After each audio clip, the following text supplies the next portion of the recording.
welcome to Looking Deeper. Hey, Sandy. Hey, Dana, how are you? Good. How are you doing? I am excited and I'm kind of lit. I'm on fire. You are? I'm ready. Good. We like it when Sandra Herrick is on fire. Whew, let me get my pillows all organized so I can sit up and look like I'm paying attention.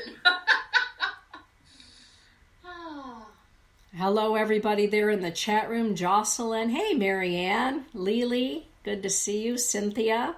It's nice to have you there. Jan Francisco. Hey, everybody. Hey, Barbie Cornell. It was really good to see you and Carla Joe here at the house this afternoon. That was terrific. Wow, two of my personal favorites. Exactly. Hey, Linda Claflin. No way!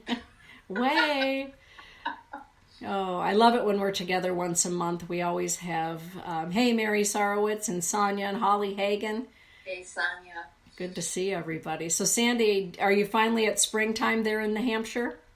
We have a gentle spring rain all day long. I opened the pool yesterday. The animals are starting to get really feisty, and today the grass started to grow, and there are little buds coming out. So spring has sprung, and here it comes. Nice. But it's mud season.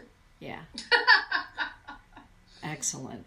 So tonight we're going to be talking about, what it is to be human and who are you really beneath all the stuff, beneath all the masks and all the things that we hide ourselves under. And so maybe we could have a little bit of a centering, Sand, as we get going. Absolutely. First and foremost, I would like to dedicate this show to the core of our soul that is at the base, in the nest of who we are, that is under all these layers, all these identities that we have had to create in order to survive, in order to feel that we are safe, and in order to feel that we have a persona in the world. And so with all the generosity that really is here in the compassion of the work that Dana and I do, I really want to dedicate the integrity of this is for you from us in doing the work it takes to eliminate the fear of being seen and the love that we share when we are showing ourselves. So, deep breath. Closing our eyes, coming into that place of center. First and foremost, there is love, tenderness, embracing. We are in a mindset that takes us into a direction that truly challenges all we are, that brings us to the brink of who we are about to be. Gentle breath. Being human is a task that is difficult, at times treacherous, and profoundly rewarding. It's complicated, it's mind-boggling, and it's astoundingly filled with the mysticism of all things that represent spirit and love.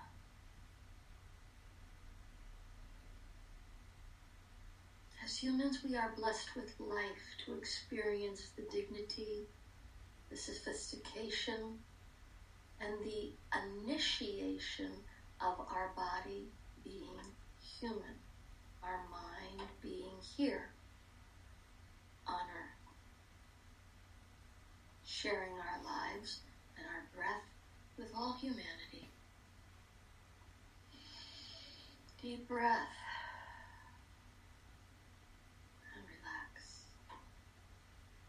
I will be bold.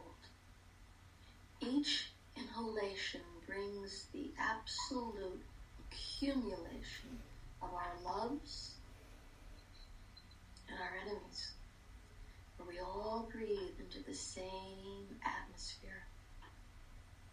And so we must take this moment to be conscious of when we exhale, we expand our hearts and offer peace of mind, transformation, elevation into those absolute frequencies that are here for transformation,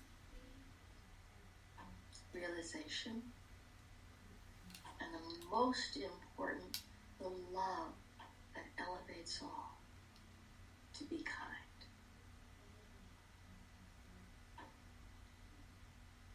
In tonight's show, we offer compassion and information for wisdom to come into those places in our hearts, in our spirits, in our souls, that allow us to be wise, emotionally alert, and humanly gifted with the astounding being of the gift of being here, as we are. One more breath. Repeat after me. I am who I am. I am with who I am with. And I take accountability for being who I am, offering love to all.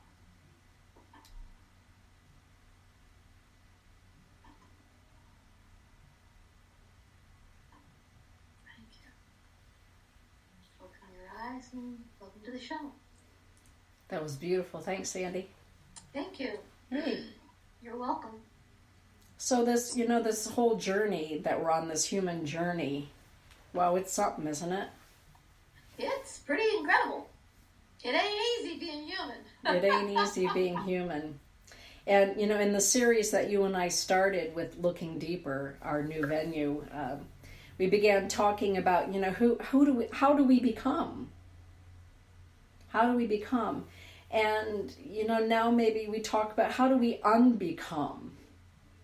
Because there are some things that we become because of outside circumstances or traumas or dramas or what we feel we're supposed to become. And then the day comes for many of us when we decide that, you know what? I'm going to unbecome that because I just want to become me. Right. How do you feel about that? Well said.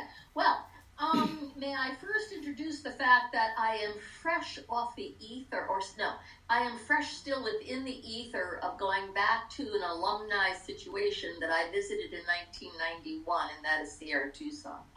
Sierra Tucson is a treatment center for overwhelm and is focalized with trauma, which is the base note of being a human being. We're traumatized.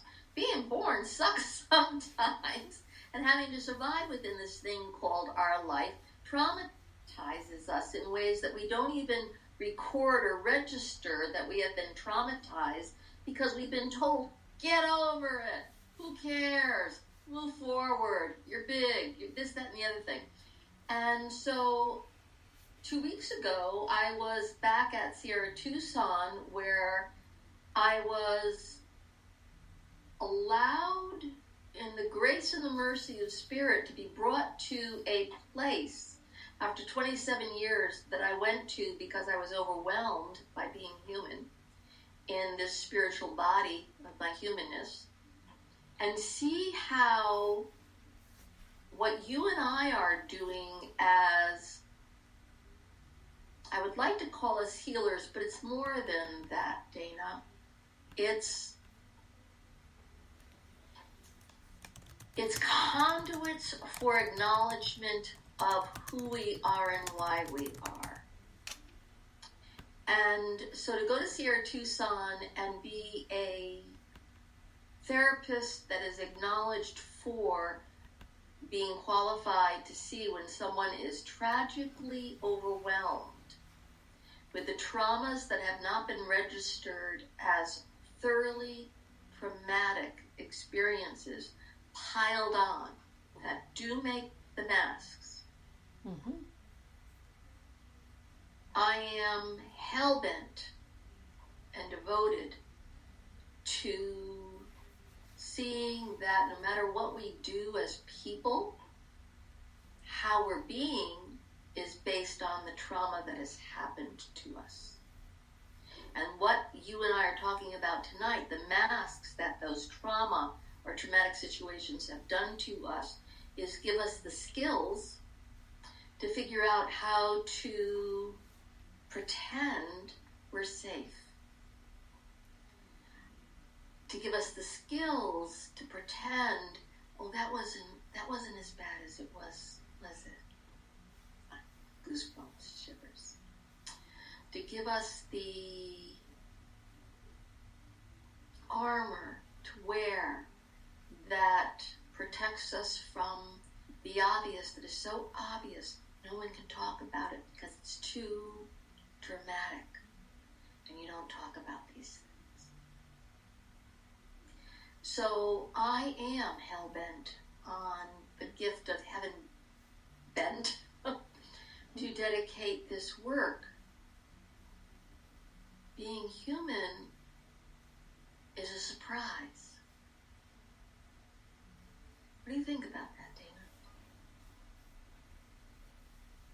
Well, being human certainly is full of surprises. There's no doubt about that. And one of the things that you just said about the masks that we can sometimes find ourselves wearing, or we consciously decide to wear, in order to be able to pretend that we are safe. Right.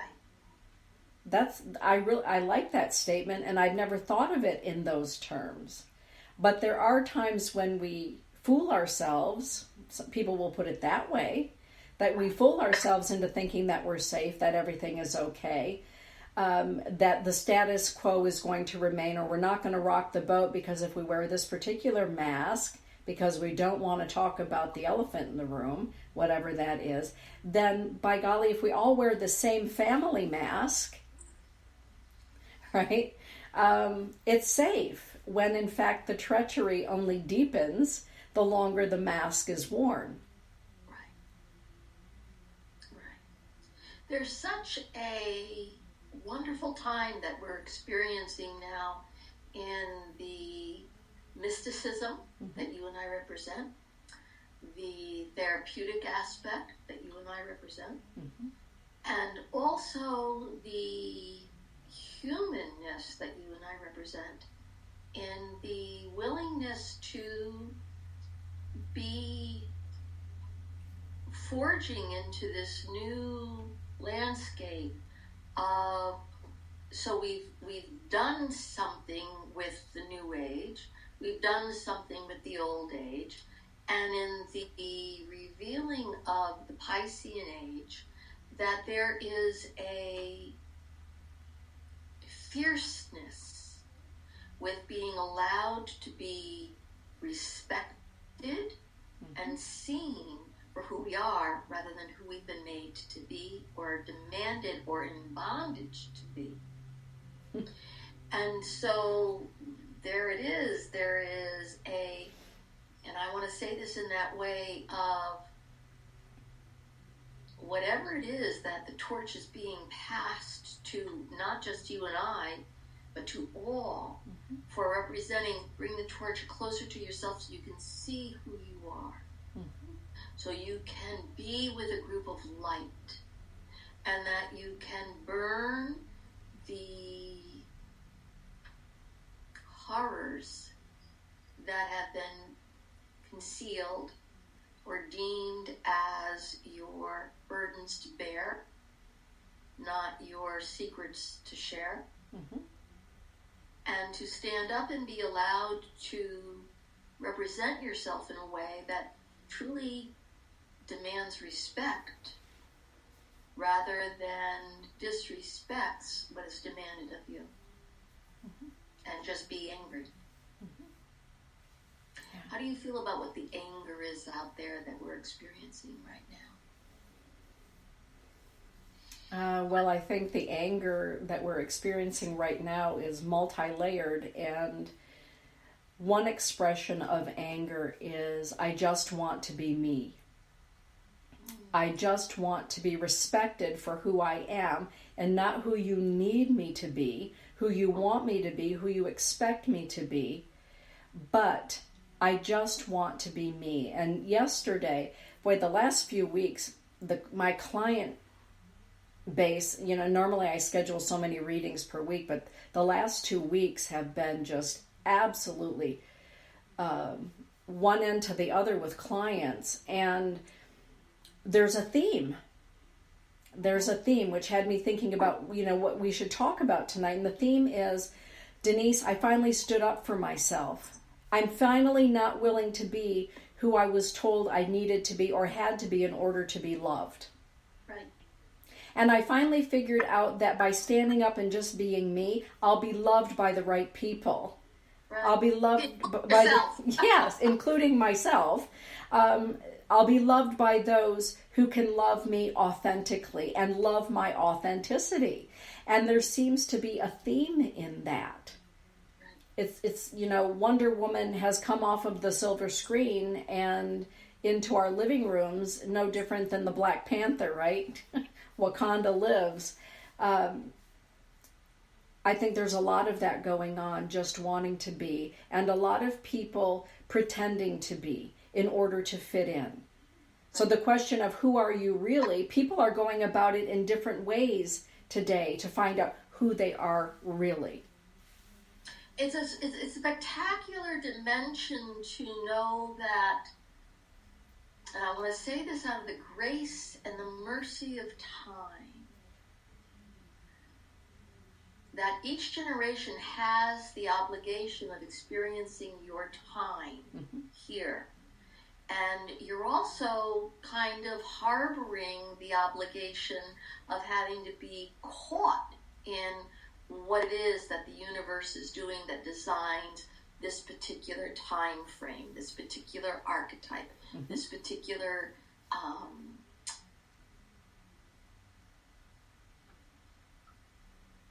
presence of spirit.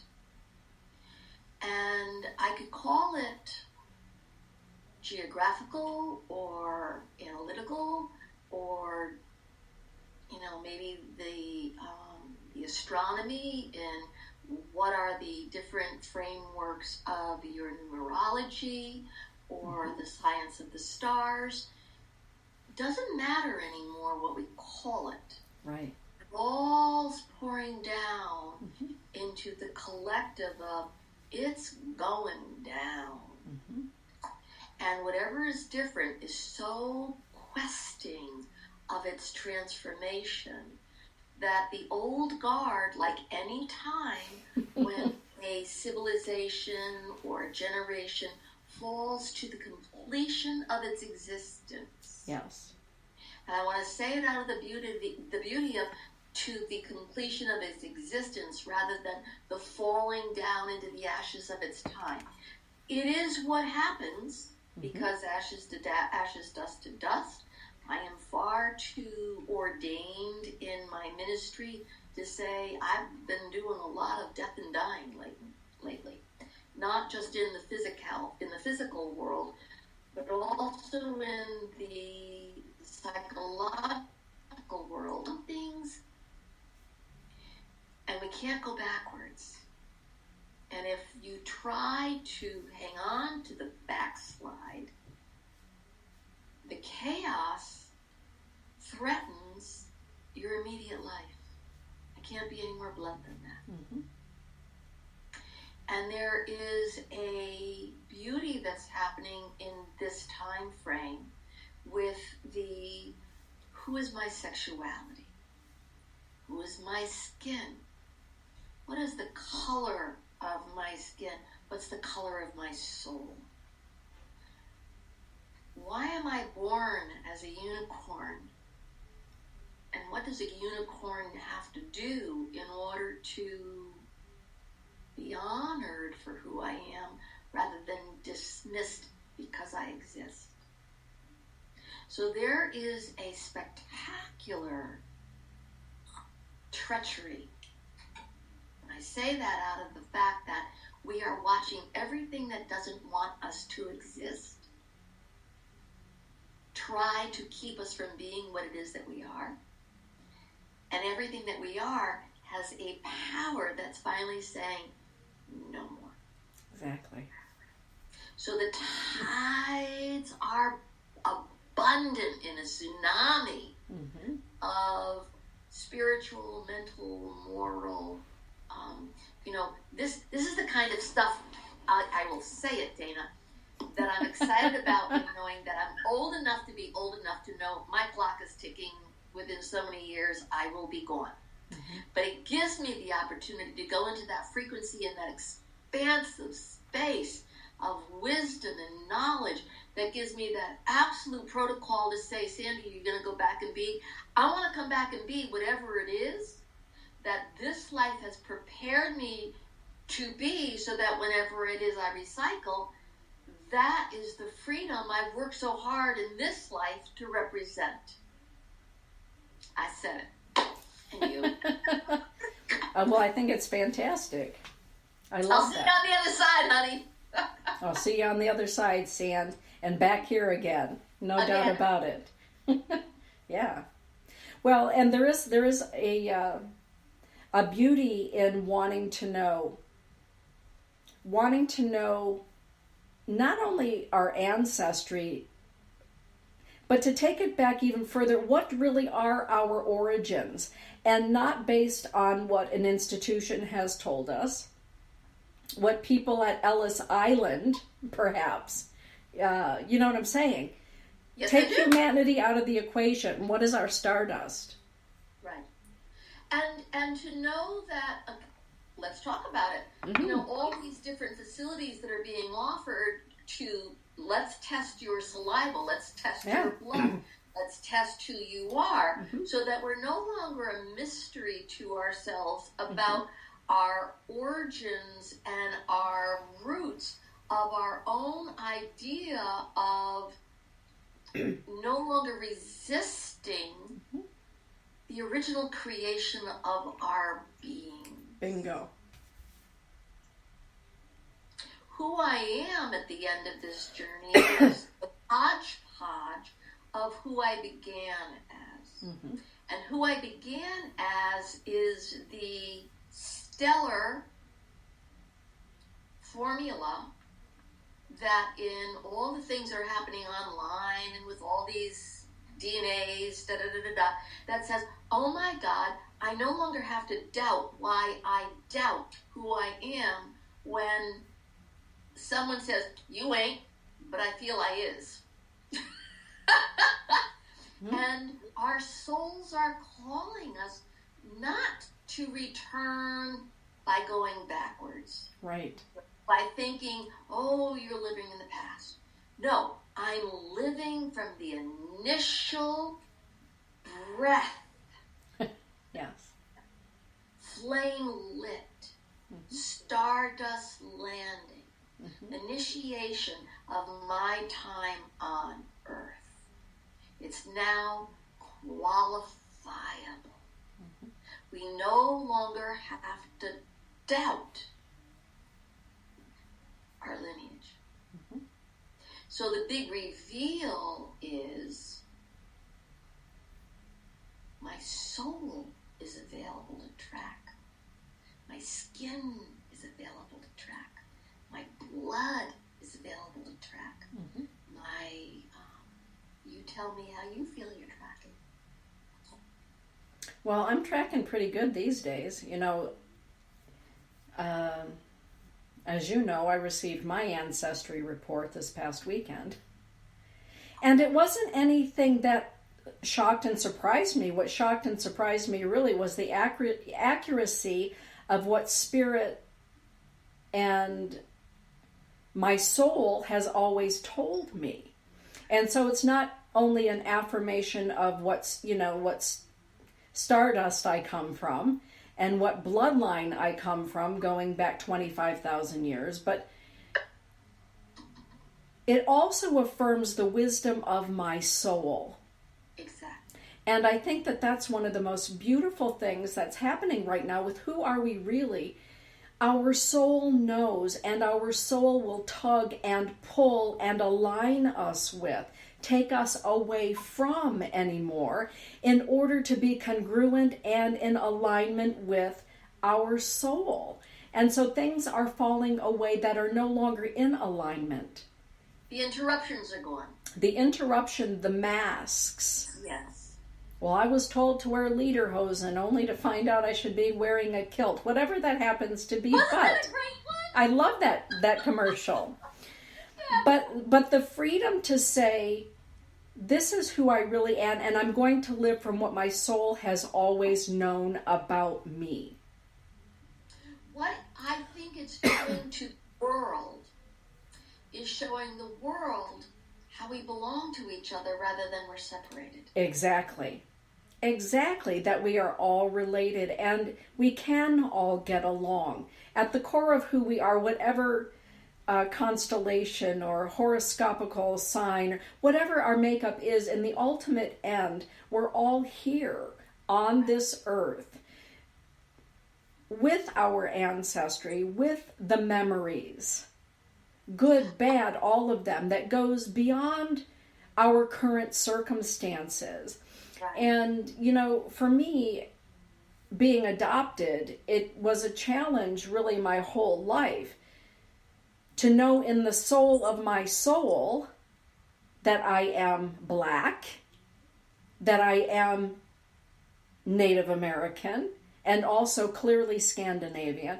And so to have that confirmation come that I'm actually blacker than I am white, by far, I just sat and I looked at it, and I just sat there for a moment, and then I went outside for a minute, and there was a release within my soul, and that I just sat and cried with it.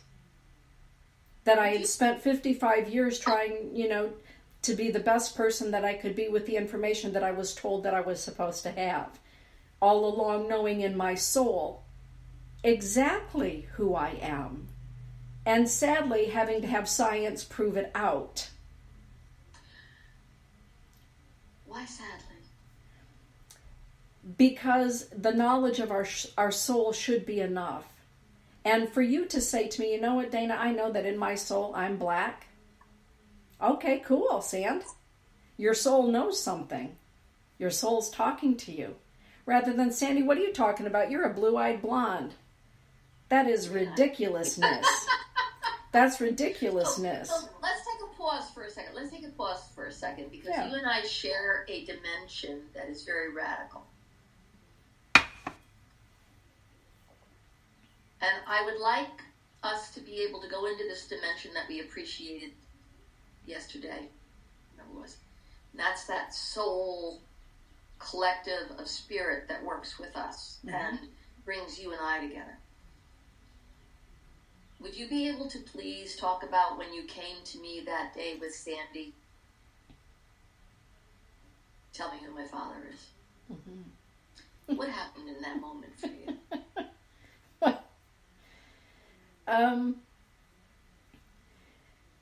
I love you so much.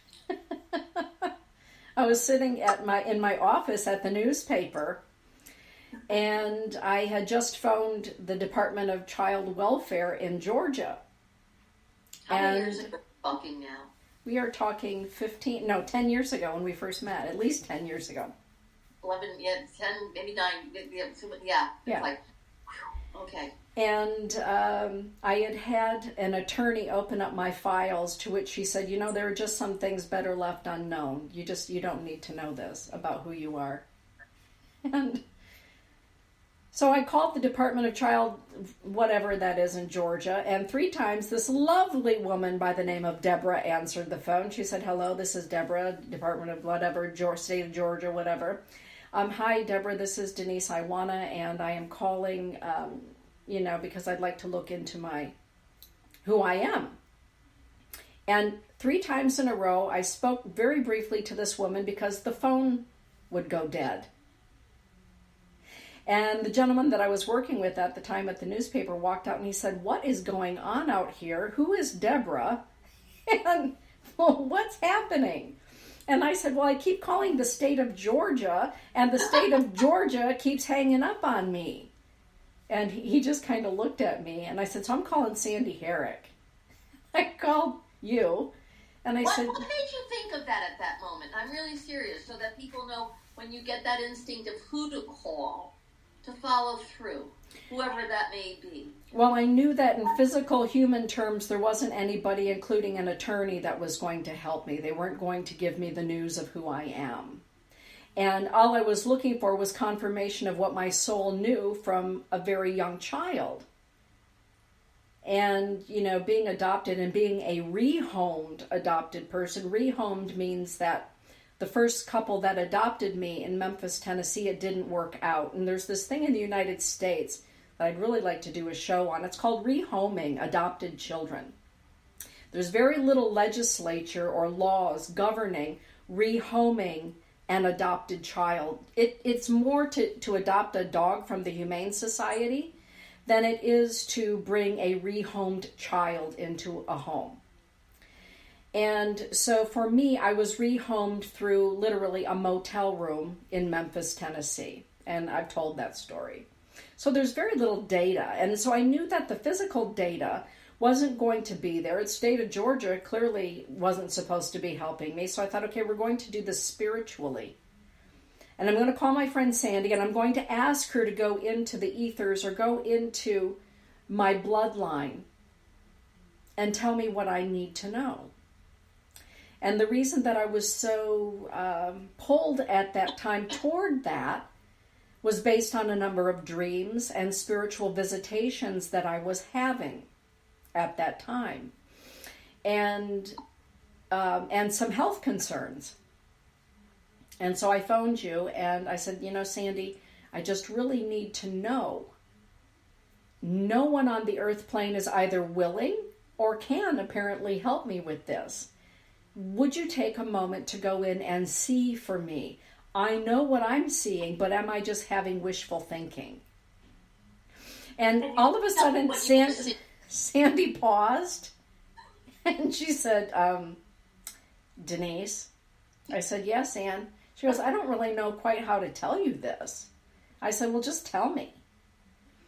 And you said to me over the phone, and by now, my coworker is just standing at my desk looking like, what is she up to now? And you said, I don't know how to tell you this, but the family members who have gathered around you are all African. Your father's black. And my soul was so happy because I knew that. I knew that because he had been visiting me. My grandmothers had been visiting me since I was a little girl. And yet on the earthly plane, I was told over and over and over again, that's nonsense. You are Dutch and you are Danish. That's all you are. And that's all you'll ever be. So wherever you're getting this fanciful idea that you're anything other than that, it isn't real. And yet at the same time, my soul knew. It knew. And, you know, 10 years later and 23andMe, what my soul knew came out on a graph. But it's very liberating. But Spirit honored you. Say that again, Sam? With what Spirit honored you with. We have an echo, I can hear it. There's a pause here, so let's take it. We're talking about something so profound and so sensitive and so fragile that for you to know who you are and be denied your wisdom, for you to know or feel who you are and be informed not to believe yourself, is what we're talking about to every night. Because it may not be as an adopted person, but I'm sorry about it's about how we adopt our identity. Yes. Yes. Audra. Because all of us are told to adopt an identity that our parents perceive of us or offer us, whether it's loving or unconditional or conditional or their trauma, I don't want to make it wrong. I just want to make it factual. Right. That we're told to adopt an identity that will make our parents more comfortable with who we are for them. Right. And the scenarios that we're in. So I want this to be a very compassionate time that we're talking about, but a very actual time that we're finally given the opportunity to find out. Yes. So it's not making our parents wrong. Right. It's honoring their stuff that gave us stuff that told us you have to adopt an identity rather than be an identity that you are, which also goes to Ellis Island, because my ancestors got to Ellis Island. My soul got here, and I know it as deep as I know it, by a ship that brought itself from Africa or wherever it is to land down in Louisiana and stand on a slave block. That there is who I am in my skin born today, and who my soul is in the ways that's teaching me. We have such a platform here, Dana, to go, my body born in this life has one level of consciousness. My soul born to travel in this life is a very different consciousness. And so here you are, an adopted person born into this life to go through what you had to do, and yet your soul is bringing you to all these other venues to let your soul know who you are in this lifetime. Right. And there's that beauty, and I want to say this because for everybody that knows Dana and I, we sat yesterday for that moment in time to appreciate the collective of spirit that works through her, through me, through us, for you, for us. And imagine what it's like for me to be called by someone and go, "Hey, San, you want to look at something?" And me go, "Sure, what is it?" Holy shit. Okay, fine. You know, and to go through all the do not edit, do not fear, do not put another mask on a person who is asking, what is my face? It's tears. What is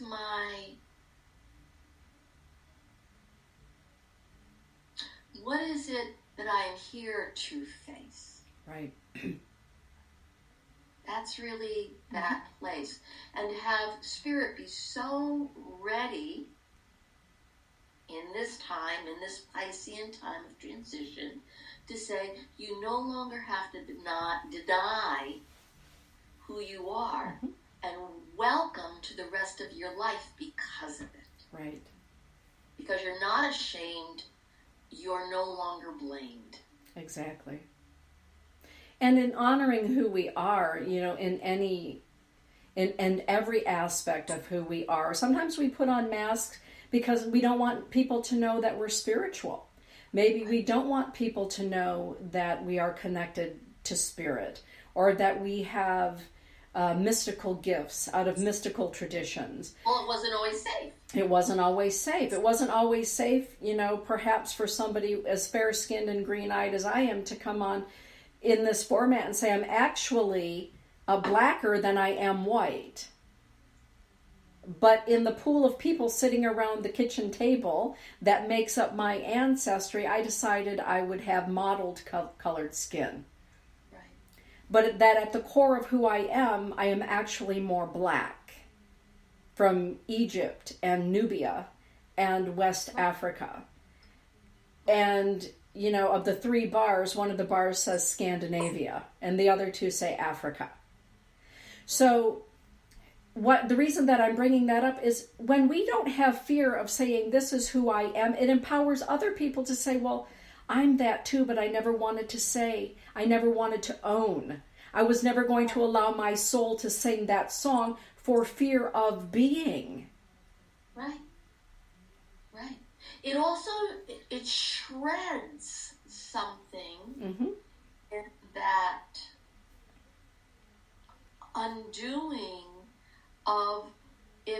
shred my skin, if I cut deep, then whatever this is that appears to be opens up to what the blood is, what the soul is, what my genetic code is. Right. And all the wonderful things that have blended me throughout how many hundreds of thousands of years to escalate into this profound morphing of accumulation of intelligences, accumulation of experiences, an accumulation of your blood interacting with blood, blood, which means that you have the collective consciousness of every single person who bonded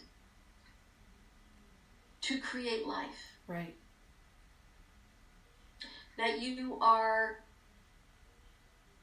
the total, rather than annihilated assumption of who you can only be one thing of in order to satisfy somebody that wants you to be what they want you to be.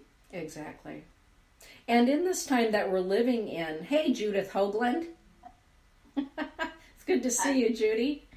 In this time that we're living in, we also need to remember that as we claim who we really are and walk with that, we are also helping those ancestors 7 generations back who perhaps did not have the courage, the strength, the ability, or the time they were living in into being fully present with who they are. There's so much healing in all of that. Sandy, you remember those 10 years ago, 8 years ago, you and I were in Asheville, down in the Carolinas, and you and I were giving lectures there at the college, one of the colleges in Asheville. Lily was there as well.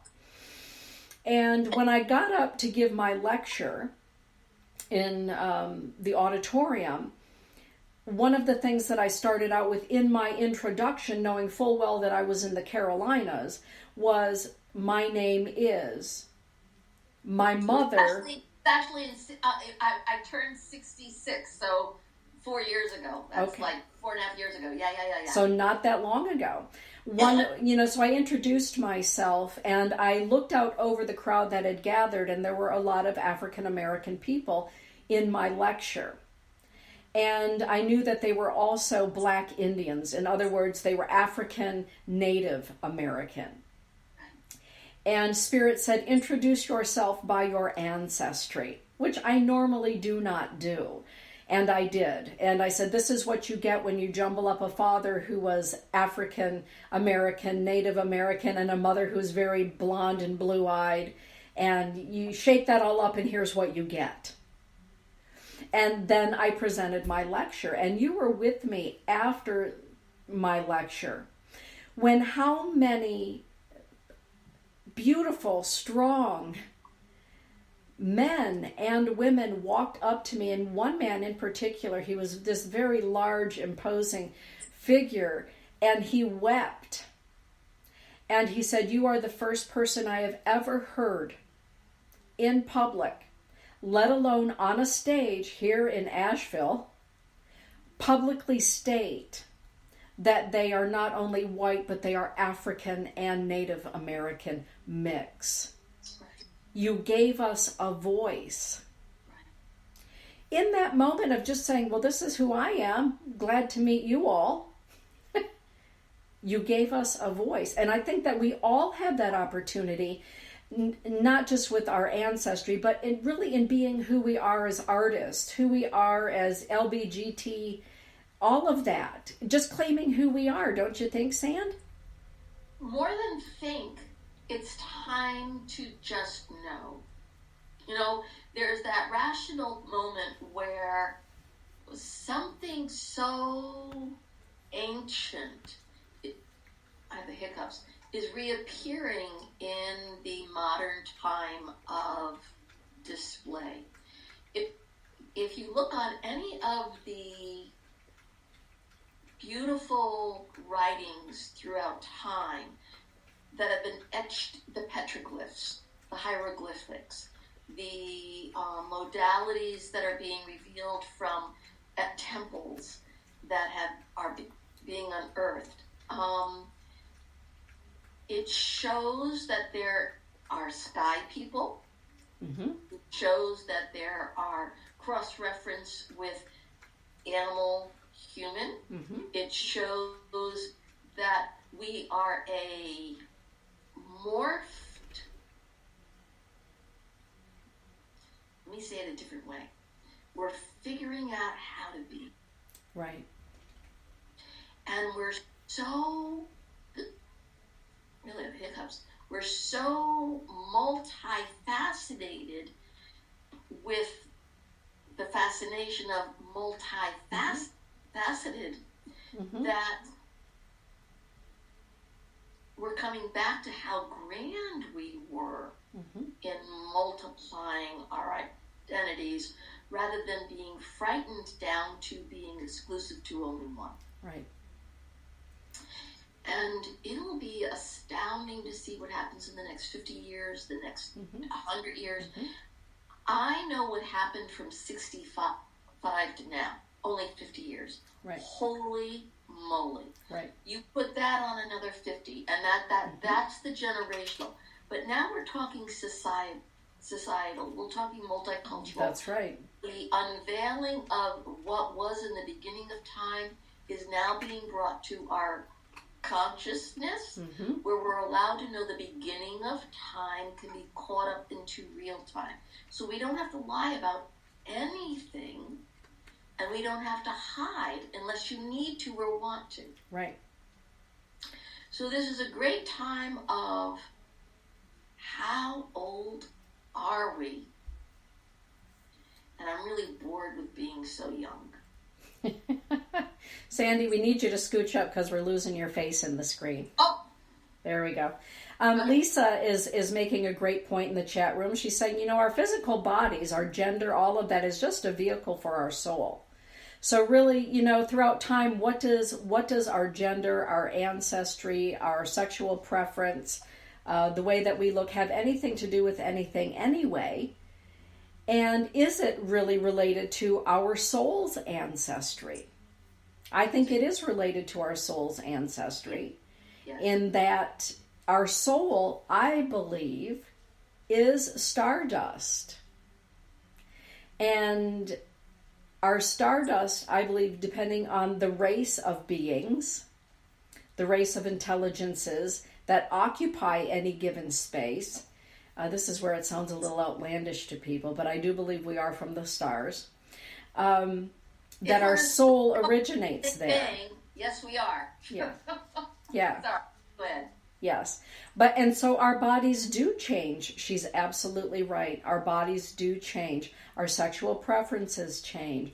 All of those things. But I think that on the earth plane at this time, we're at the time of Mitakoye Oyasin, Mitakuyasin. We are all related. And in our humanness, we can only get over and into that space of we are all related when we decide that it doesn't really matter the color of the skin and that we love one another because of the color of the skin. Whatever it happens to be, our humanness sees our physicality. Our humanness hears our, whatever our dialect happens to be. And so I think that for our time, coming together and learning, gee, it's okay to like her. She's Irish and all, but I kind of like her. But she's from Northern Ireland. Well, yeah, but I really love her. It is a time of, in our evolution on Earth plane, for us to get over all of this and get along, understanding that we are all souls, and in the ultimate end, we are all are related. How would you be more succinct in that, Sandy? Well, because we are from the Big Bang, and how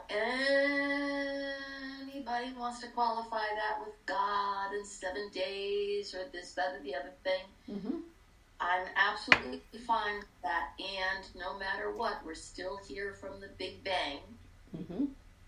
That therefore we are also mingled with the dust from the Big Bang that would have made this a chunk of rock that has formulated itself into some organic stratosphere that allows us to humanize and to also, in the great intelligence of mankind, bestiality, bugs, organic, blah, blah, blah, blah, blah, blah, blah. Mm-hmm. I'm going to say this from that place of my soul, knowing what I know I'm saying. We are given a chance to figure out how to be. Mm-hmm. And I find it fascinating that we are at such a time of humanity that says we're challenging nature, we're challenging each other, Mm-hmm. we're challenging creation, we're challenging God, Mm-hmm. we're challenging authority, and we are wanting our uniqueness to be respected rather than be denied the right to be seen as normal because we're unique.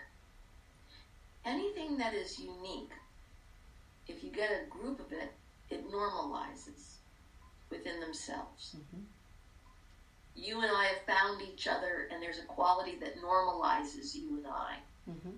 Because we found each other, and we find like kind that kind of makes what we do normal. Right.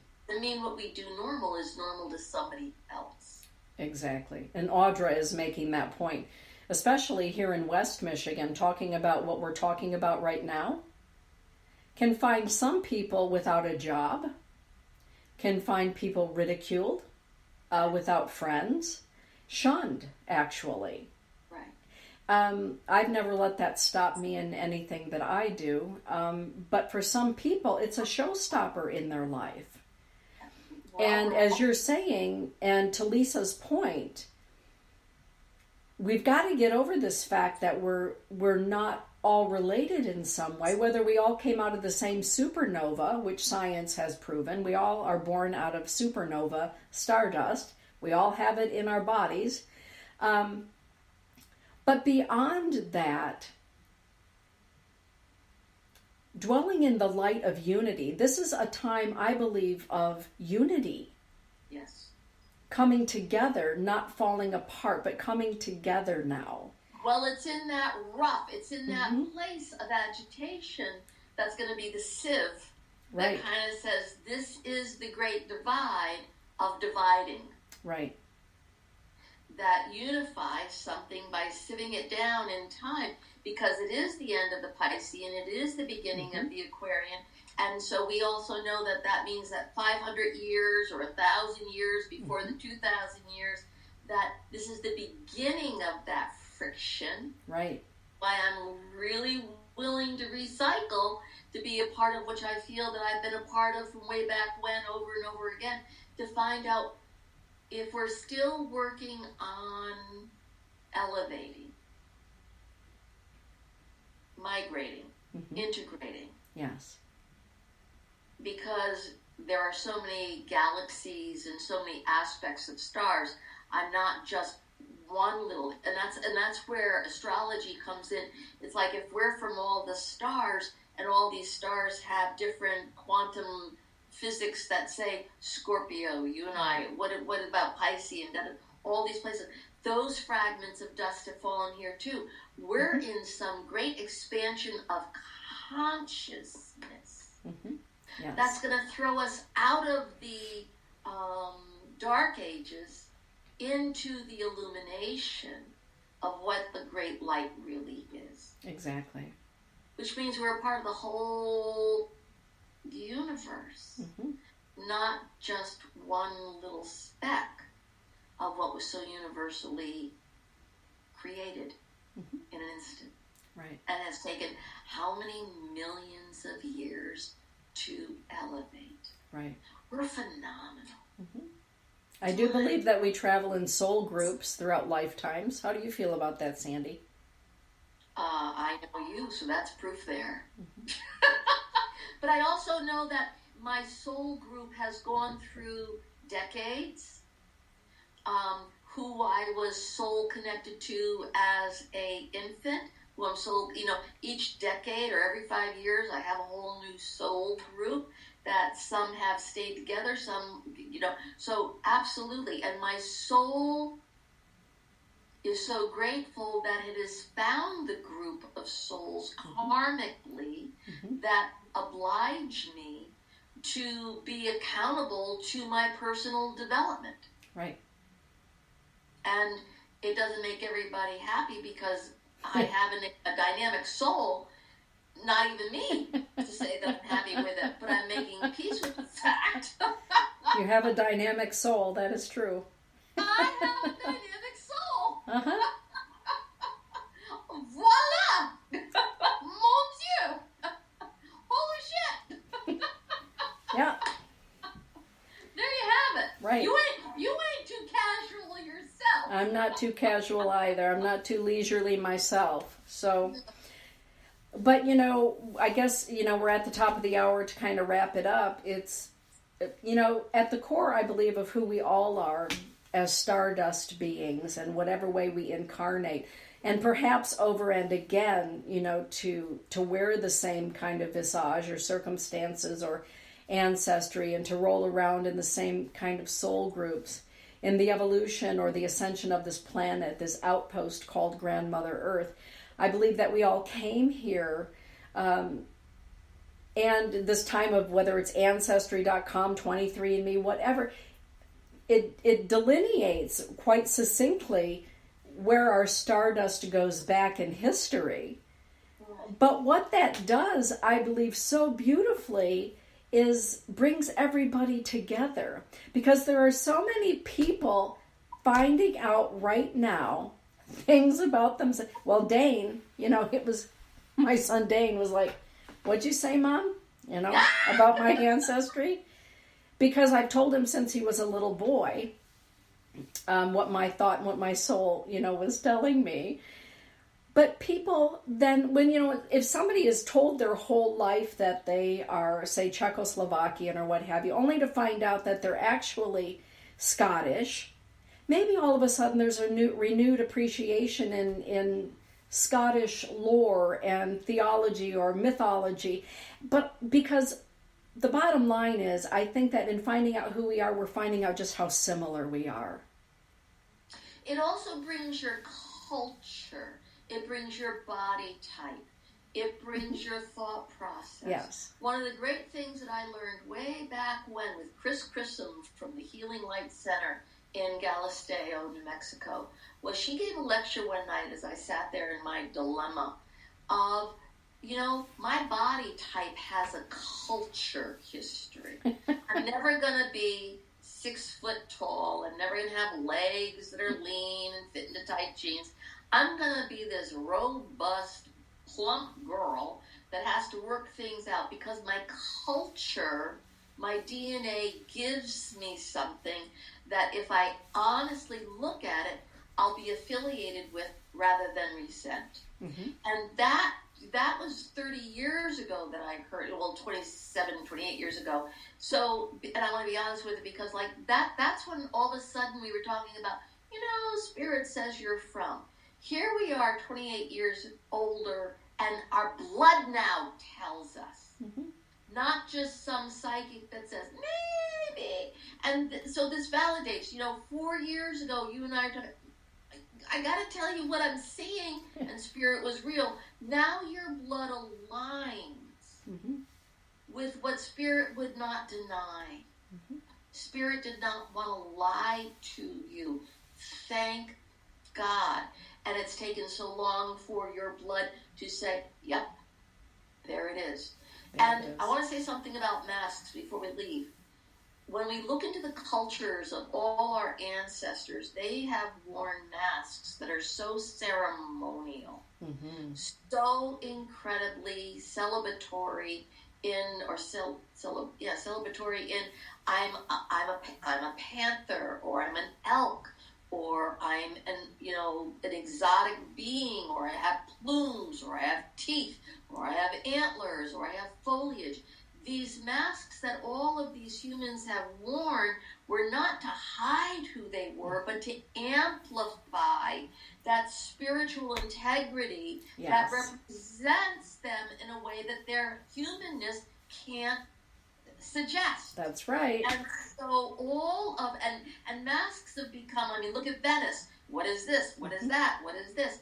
And masks have been now almost like, let's hide ourselves so we can sexualize or not be seen or hide behind something. But in ancient times, it was, let's reveal who we are. Right. And let's say it in a way that speaks louder than my flesh. That's right. Because my soul knows I'm a cat. Let me be a cat. Let me wear the skins. So our masks are not always things that hide us. Sometimes our masks reveal us because there's no other way to do it than in the playfulness or the artfulness of daring to represent ourselves. Right. In the way that we dress, in the way that we speak, in the way that we paint our walls, right? Yeah. All, that one behind you? Yeah, all of those things. Yeah. To amplify it, last autumn when Amantha Murphy was here, we did trance dance. And we were all blindfolded up in the School of Sacred Studies. We're all blindfolded and doing trance dance work and becoming the anima. Yes. Allowing the inner masculine, and that women would wear masculine masks and men would wear feminine masks in order to say, I honor all the atmospheres of my atmosphere. Right. The court of Louis XIV at Versailles, right? Cross-dressing was a phenomenon way back when, before it became a shock. Exactly. Kelly saying, yes, that was quite the experience. Donna Thompson saying, that was trippy. It was doing that trance dance and becoming the anima. Yeah. And really, letting it out there. So our totem animals, our power animals, the way that we portray ourselves when we're being authentic. Sometimes we'll say when we let our hair down. Man, she's way different when she lets her hair down. I'm going to say this in that way where Christianity came in and made nature vile. Yeah. And I say that in that, again, just a time, 2,000 years ago, Piscean came in and that's what we had to deal with. But there was that time when the celebration of dancing with nature meant you did become a being of nature. Feathers, fairies, the people of the Glen, where you could play at being who you were and feel delight rather than shame for being caught, for being playful. Right. So just, really just be who you are. Yes. And Darlene. I do. She has this great saying, don't be who you're not. And don't say what you don't know. And hardly anybody has the courage to do that because we've been told not to.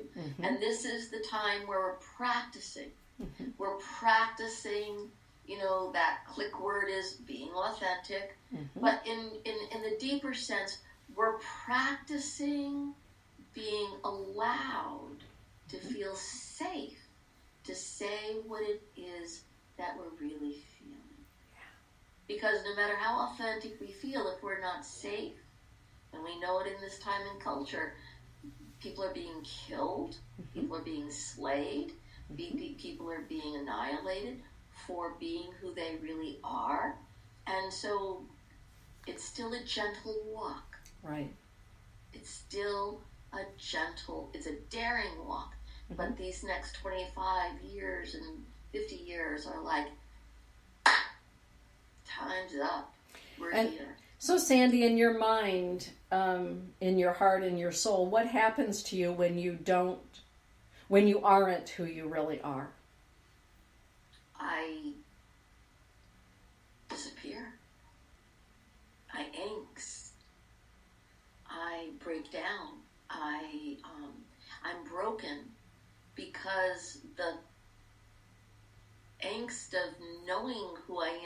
or believing that I knew who I am, being suffocated by someone who has a dominant or more powerful authority or sense of safety over me, tells me don't be that or you're not safe,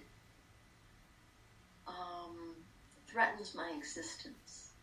And so there's that place of, and I say this in all due respect, especially because of Sarah Tucson in 91, the total accumulation of me being threatened to not exist could no longer be threatened to not exist. And so that breakdown was actually a breakthrough with, if I don't show up, it doesn't matter if I'm alive, because I'm not living who I am. So I'm already dead. Right. And we are at a time of great reveal and revelation.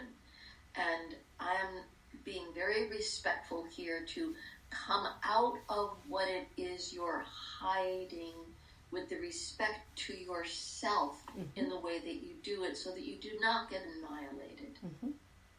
And you don't feel annihilated, because we are in that traumatic space of, how do we finally get to be acknowledged rather than suffocate what others need to have themselves be acknowledged for, because we don't exist.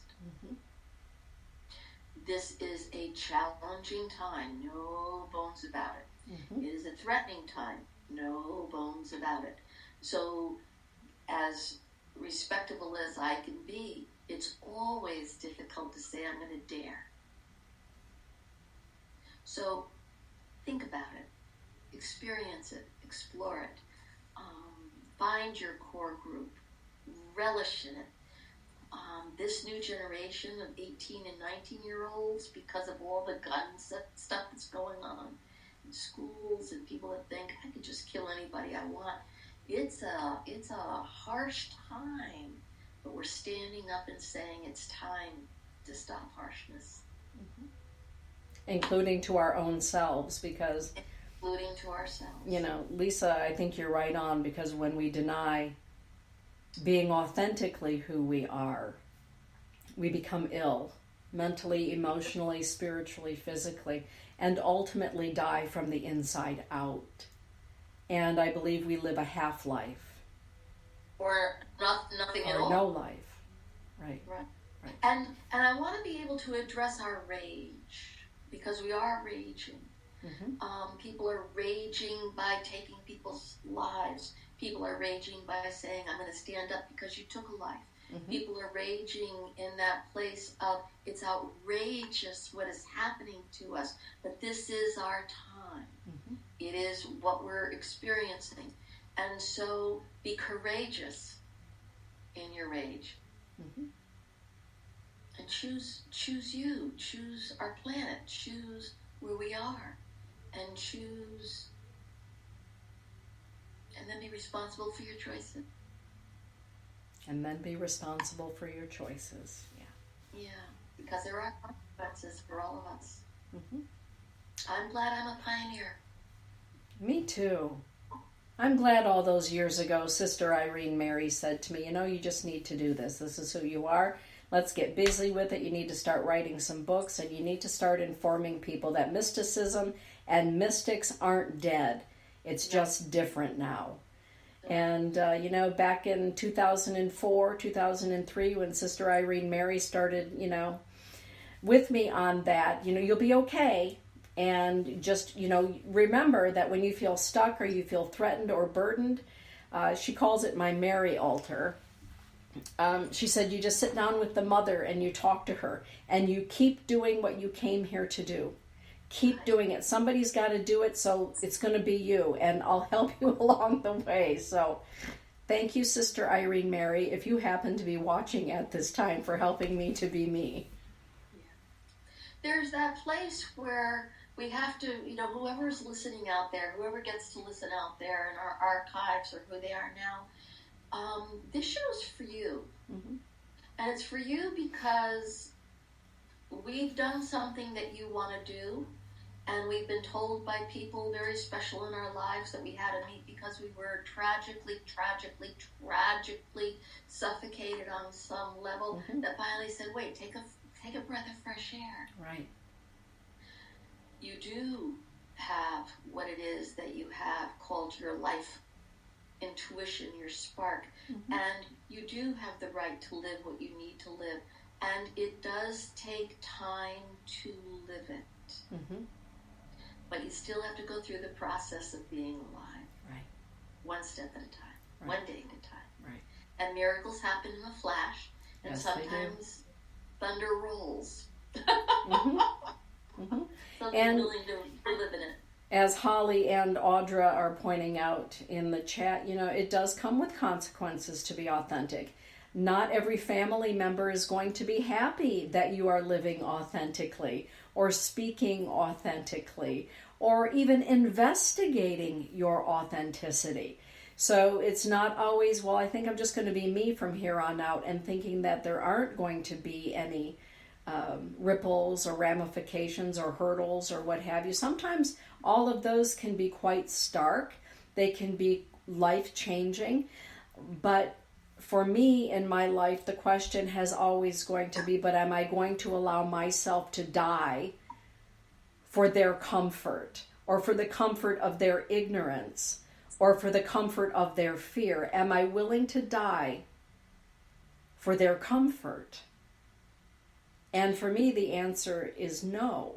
Eventually you get there. Eventually you get there. You don't always have that at the beginning. That's right. That is so important to know, that eventually we get to a place where it's like, wait a second, am I only supposed to love my family of origin because that's the only thing I'll ever have? Right. And as we grow, we find out there's the soul groups, there's the idea groups, there's the educational groups, there's the wisdom groups. And I want to say, I'm not asking anybody to leave your family. I'm asking you to realize that sometimes we do have to leave our family to find the family that embraces us, so that who I'm born through my family to become, I'm grateful for my family of origin, but it's not the only place I need to think I'll be loved. And that is part of the curse of thinking, this is the only place I'll ever be loved, so if I don't stay here, I'll never know love.